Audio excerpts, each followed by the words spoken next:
Hello everybody. Can everybody hear me? Perfect. Okay, so I'll move this on. So just what I'm going to take you through today. So just an introduction about the Abbey Group as we are now, an introduction about the ITOA, how we work in terms of with the agents and the guides, a bit of agent and market feedback, the changing product landscape that we're seeing now from potentially where it was 5 years ago to where we are now, and also just a bit of insight from a tour operator's perspective about the best possible guide cooperation and expectations and working together harmoniously moving forward. So happy to take questions at the panel discussion at the end. And hopefully this will be fairly painless. I did one of these recently and I completely forgot to introduce myself, and as all good guides know, the first thing you need to do is introduce yourself. So that's me, horrendous picture, I apologise for that one, I just stuck it off the website. I've been in Abbey now for 7, 8 years. I've worked in outbound and inbound, B2B and B2C tour operating, always in an operational format. And as you can tell from my accent, I come from Manchester, but I've been living in County Meath now for 18 years. So that's me, and that's just some of the Abbey team, as you can see, is at our company day last year. Abbey, as just introduced, it used to be Abbey Tours, and I think that's the name that's sticking, and a lot of people know us, but we did rebrand a couple of years ago. We're Abbey Ireland in UK. We are the largest DMC in the island of Ireland. We also had Abbey Tours and we had Abbey Tours Scotland, and we amalgamated those brands to become Abbey Ireland in UK. That's our main chief business there, and we look after groups, FIT and online. Also part of the group is Maloney and Kelly, which is an incentive specialist. It's luxury, it's high end, it's a lot less volume, but a lot more revenue from those. And then finally we have the conference and events. So this looks after the MICE sector, and we do some big American football games and so on and so forth. We do conferences all across Europe. So that's us in the Abbey Group. We have 3 offices.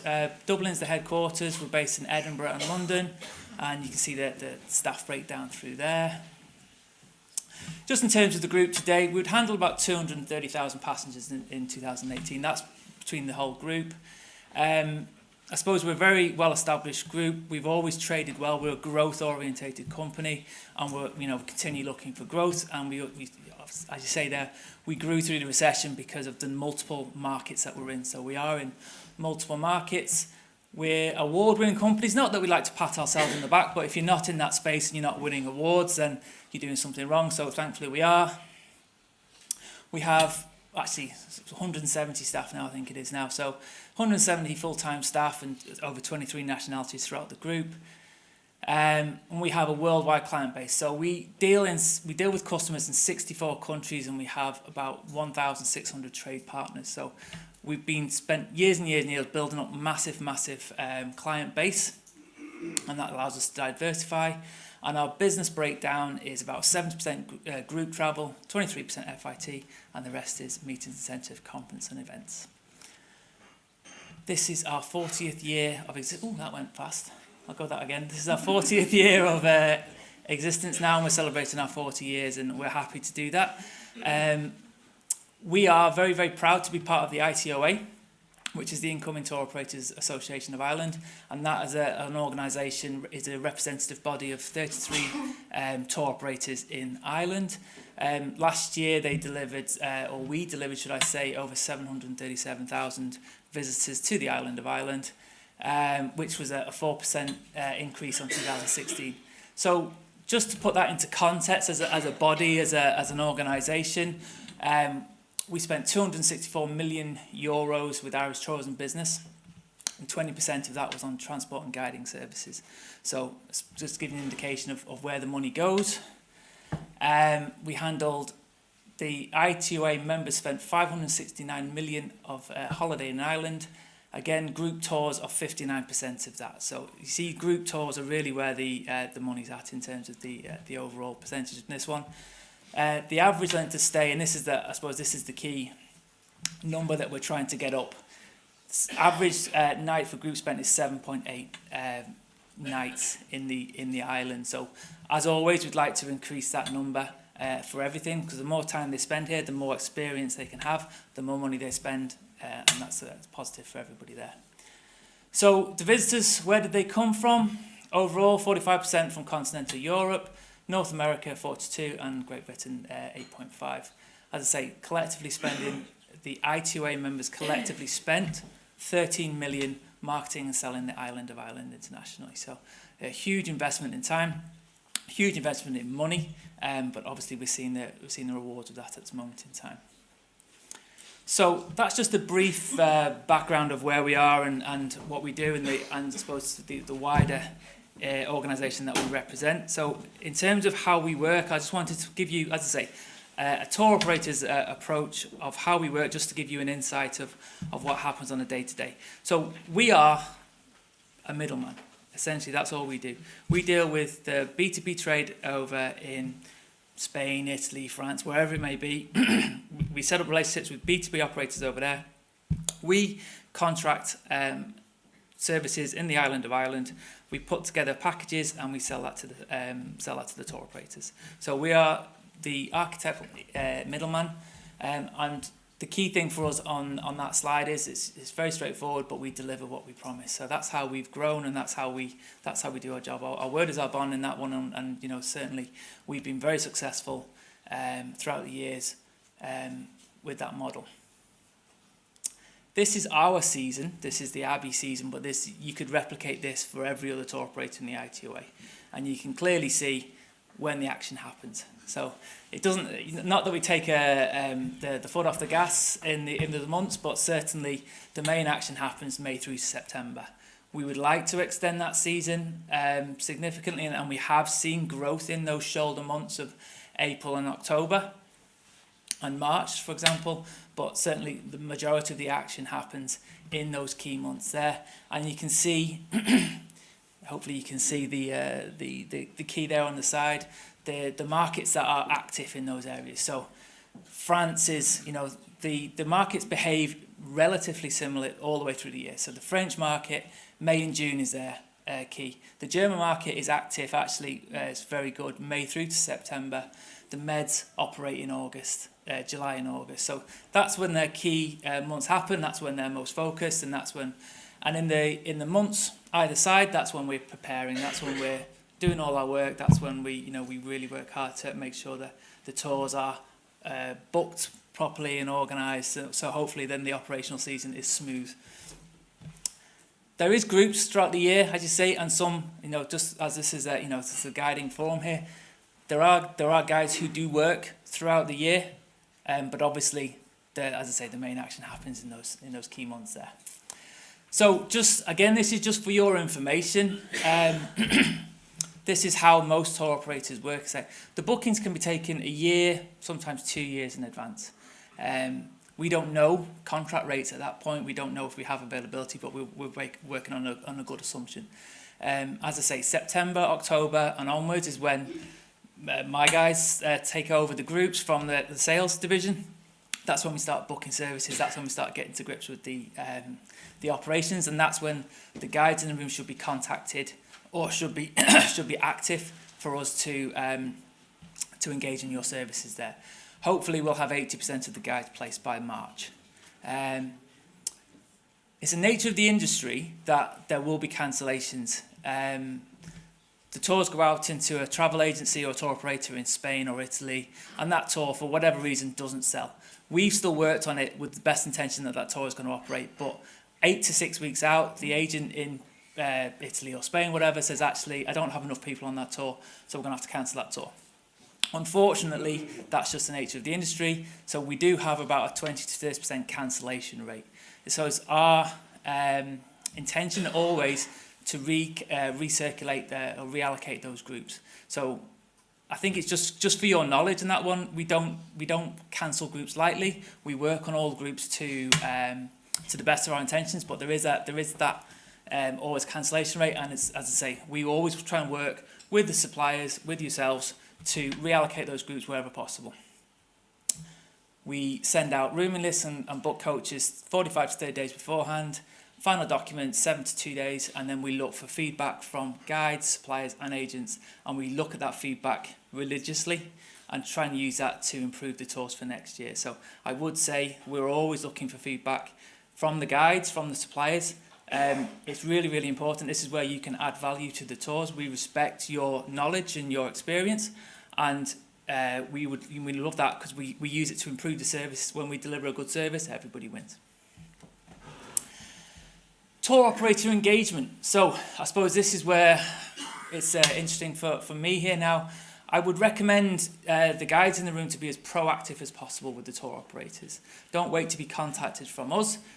Be proactive about this. We have the ITOA company profiles are on the ITOA website.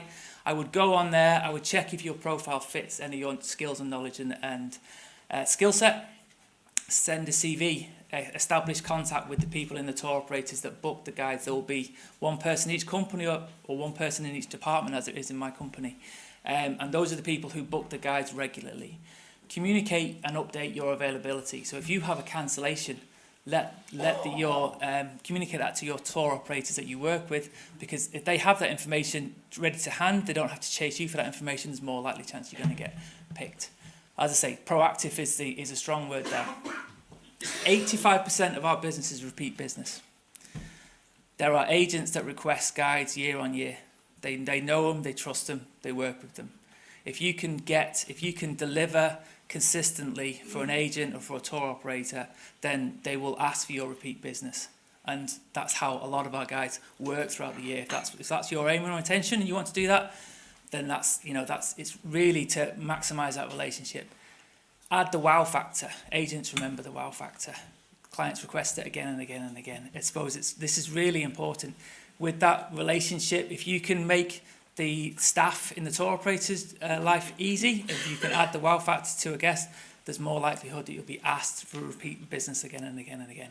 And that's where the game's at on that one. So the key word on that slide is proactive. Communicate proactively with the tour operators, and it'll be of benefit to everybody in the room. I suppose we're working in a changing environment now, so I just want to give you some insight into the market that we work in. As I say, we deal in 64 countries. We have sales representatives in anywhere you can see a dot there. We have a staff member based in those countries. And as I say, we're constantly looking for feedback from the people actually experiencing the tour, but also the people buying the tours as well. Not very positive, I would say. You know, the tourism industry at the moment is booming, but actually it can be a victim of a success at the moment. And I suppose this has a knock-on effect to what we deliver. And I suppose I'll explain a couple of examples here. So increasingly we're seen as an expensive destination, and I suppose Ireland is up against the Portugals, the Icelands, wherever it may be. You know, we are a destination, but people can choose to go elsewhere, and more we are seeing that we are representing an expensive proposition for them and no value. So to counteract that, some of the tour operators have to pack itineraries. So they pack days and they pack itineraries with products and services to give that value to the agent, so they can say, well, actually, yeah, that justifies the amount. But the knock-on effect is that we've got really busy days, really packed itineraries, and if you're the guide in the room who's delivering that's a difficult sell for you, because you're actually living it and breathing it with the customers, and it might not be an enjoyable experience for the customer. So it's a kind of double-edged sword on that one. We're seeing a poor visitor experience, and that's not to say all visitor experience is poor, but again, this is a victim of success. Really busy visitor attractions, you know, packed, massive queues for toilets, things like this. This is the experience that the customers, and this is the feedback that we're getting as well. And then it's hard business. So, and again, it's not to say it's not doable, but there seems to be an increasing obstacles put in front of people who are buying this. There might be outbookings, there's restrictions on times that you can go for. There's unavailability of slots. You know, there might be small things and there might be in isolation in each one, but if you put them all together, there's an increasing reaction to this one. So it's just to be aware. You might be receiving a tour that's had a very long day the day before. There's nothing to do with you, it's not your fault, but it's actually you're dealing with the reality of what's happening, and I suppose this is because of the experience that they're getting. So that's just a bit of market feedback on that one. The changing product landscapes, I'd say many people in the room have been guiding for many, many years, or been in the industry many, many years, and 5 years ago the industry and the product landscape was completely different. So it's just to give you like an understanding of the tour operator's perspective from this one. Coaching. We've seen a distinct lack of drivers in the coaching industry at the moment. Not coaches themselves, the units are there, there's a driver shortage. The amount of drivers that are prepared to do tour, like extended tours, is reducing year on year because they can get much simpler tours closer to home without the long days, etc. And then obviously in June and September, that's their peak. That's when they really struggle for supply, because obviously the schools are still in, but that's when you can see June is a peak month for us. So I would just stress on this one from a guiding point of view: respect relationship, respect timings, and respect the equipment of the coach operators, because that's the major feedback we're getting from the coaching areas, and there's not the ready supply of coaches or drivers that there was 4 or 5 years ago. Hotels, there is a shortage, supply and demand. Thankfully not in the north. The north has been very, very good in actually putting hotels readily on stream, and certainly we see in Belfast there's lots of supply coming on. So we should see an increase in hotel take up in Northern Ireland because of that. I would stress, some of the feedback we get from the guides is these hotels are decentral. Why am I half an hour from the city centre? Sometimes that's because of a budget restriction from the agent. They can't or they won't pay the supplements that are demanded by the hotels in the central location. So that's why they go decentral, and obviously the knock-on effect is for the people in the room who have to do an evening transfer to and from those people. It's, as I say, it's not necessarily our desire to have them in a decentral hotel, it's the agents and the budgetary requirements for that one. And increasingly hotels can get better business directly. They see leisure business as a decreasing level of way of funding their business. So leisure business is still important, but it's they can go direct.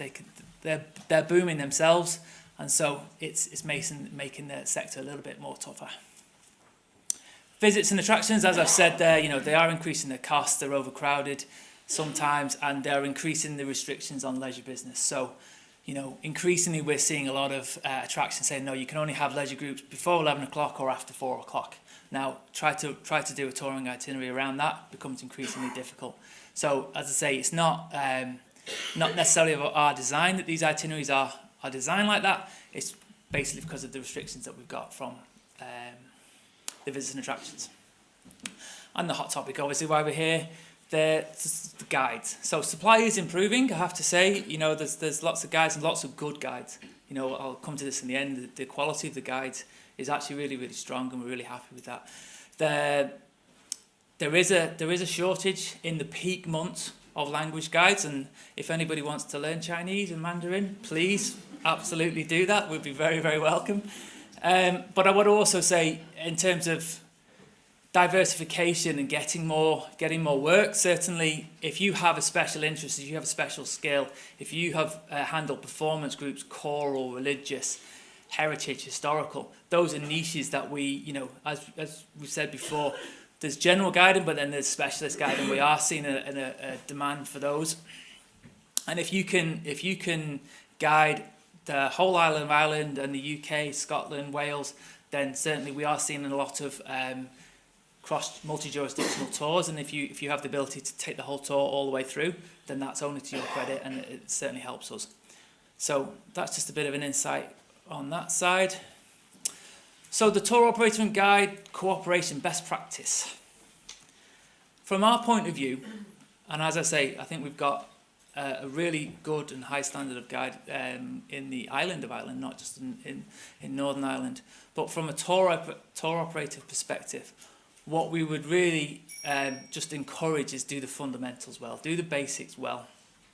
Even at the end of a long season and you're tired, and it's doing the fundamentals that is really, really important. research the group. You know, we're happy to give you the information. We want to communicate as much as possible to help you deliver the best service that you possibly do. Read the itineraries. We have teams working around the clock now, putting itineraries together and putting a lot of time in those itineraries. It's really frustrating when the itineraries aren't read and there's key information that's ignored on those itineraries, because, you know, we're there. They're put together to help you to deliver the service. Following instructions and printing vouchers, this fundamental guiding. Respecting the suppliers, ringing ahead and coordinating them. If you're going to be late, tell them. If you're going to cancel, please tell them. You know, we have some, for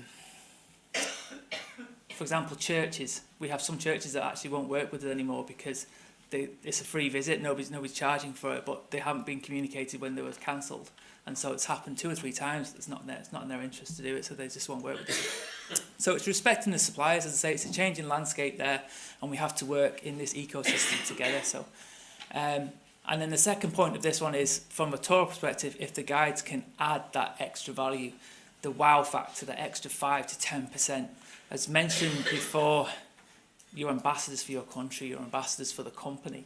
So it's really if you can add that extra 5 or 10%, it helps you because, as I say, you get remembered. The agents want to work with you again. They request you. The staff members in the organisations know that you're a good guide. They can trust you with their groups. You're going to give them the good communication, the good feedback, and it helps. Interestingly enough, the most reoccurring complaint that we get, and complaint is a strong word, the feedback that we get is the food variety. Not the quality, but it's the variety of food. So I would stress to every guide who's active here now, if you can impact that, if you can ring up all your hotels on a tour, for example, and proactively look at the menus and things like that, then you can really impact that tour proactively, and that goes away. It makes a big difference to the tour. There's a complaint you're not getting. Experiential, the hot topics, the hot word of the day here now. Experiential. The clients are looking for that extra. That's something else. When we're booking these tours a year, 2 years in advance, we don't know if a local fair is going on. We don't know if there's a band playing in that people would like. It's you know it. You have the knowledge. I would absolutely impress upon you to impact the tour in the most possible way that, you know, you have the knowledge, you have experience, and simple things. You know, client comfort. Make sure to go to decent toilets. It's simple, you know, it's fundamentals. It should have gone in the top one really, but it's those added extra. It's that, you know, recognising that, you need to do a couple more toilet stops for this group other than the other ones.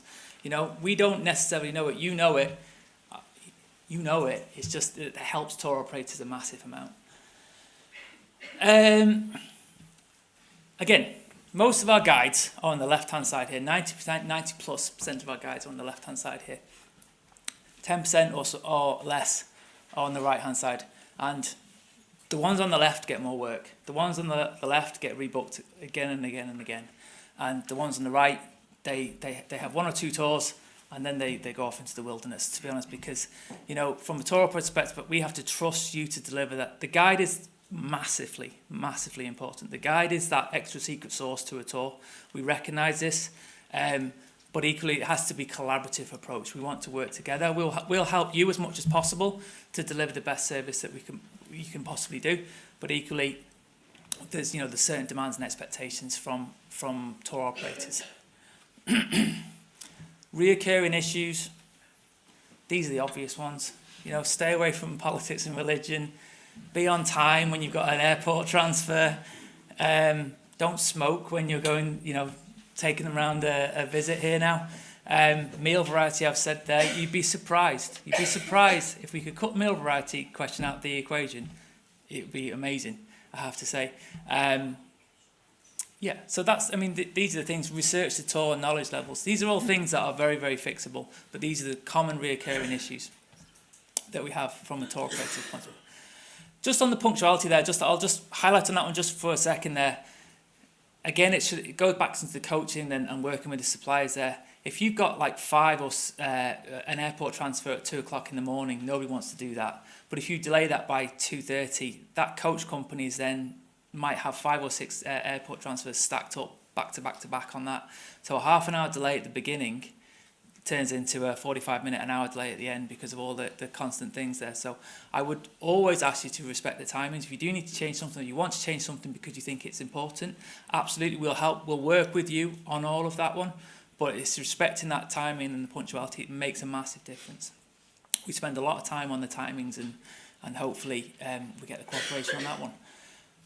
These are, I'm not here focusing on the bad things, because I think the guiding standard is fantastic. And I suppose just to highlight that, and just to end where I am now, we did some, as I say, we look for feedback from the suppliers, we look for feedback from the guides, we look for feedback from the customers. We look when we send out feedback forms digitally, and we get them back, and we have thousands and thousands and thousands of them. And on the guides, we look for overall service, knowledge, and language skills. And out of 5, the guides that we have feedback on, we're scoring 4.65, which is a really fantastic achievement. So it shows you the standard of guiding is really, really impressive, and we're really, really happy with it. There's always areas for improvement, and as I say, we're happy to work with you, and equally we're happy to take feedback on how we can work better with you to improve that relationship. But as I say, it's a really, really good environment to be in, and you can see if you work in the Nordics, you're scoring 5 out of 5. So if you can learn some Swedish or Norwegian, happy days. So that's it from me. Thank you very much for your attention. I hope it's been useful.